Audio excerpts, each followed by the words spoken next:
Behin munduan, asko legez, mutil bat harrapatu eta gaztelu handiko ziegarik elunean giltzapetu zuten. Argi errainu mehe bat sartzen zen bakarrik. Leiho estutik, batzuetan.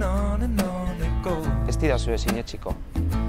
Baina ilunen eta errainua nabarmen zegoen batean.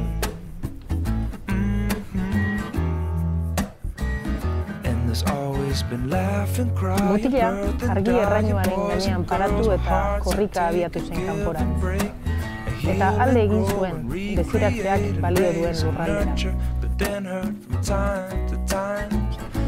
Ura bere errainuarekin ondo bizi izan bazen, guk ere bila dezagun gurea.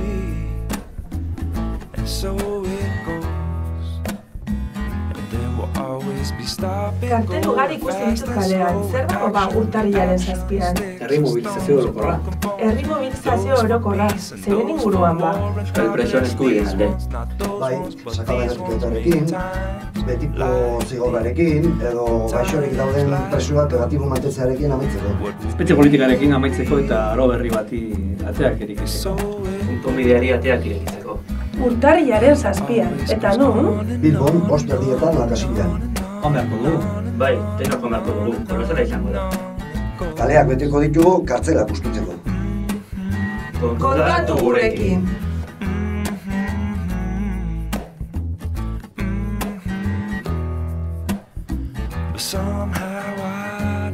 Guztion ardura delako.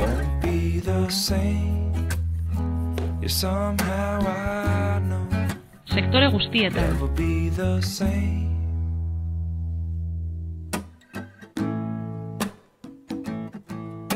Instituzioetatik gure osoetako azken txokoraino,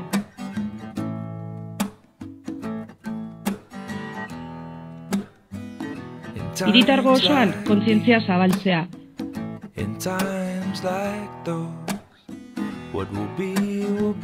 Bakoitza bere esparruan.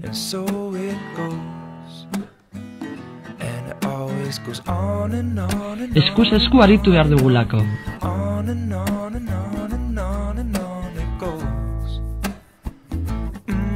Presoen eskubideak errespetatu behar direlako.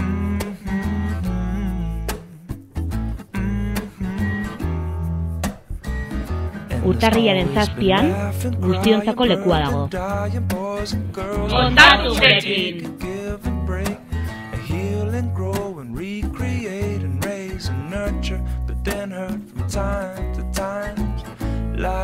Urte luzez tunelean izten ezinik egon gara, argitasunaren bila urratsak ematen. Ya es la hora, ha llegado el momento de dejar atrás el túnel. Besarkarak, iribarrak eta musuak kristal eta garroten hotzez gainetik.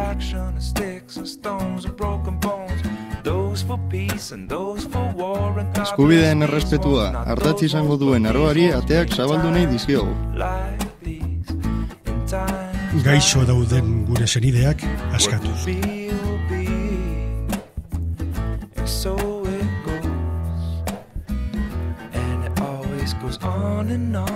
Derogando la doctrina del Supremo que permite la cadena perpetua.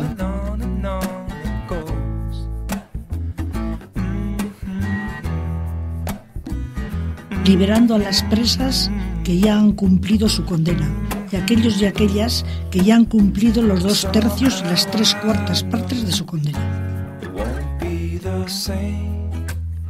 Gure hitzetatik isolamendua, bakartzea edo mitar hitzak desagerrarazi nahi ditugulako.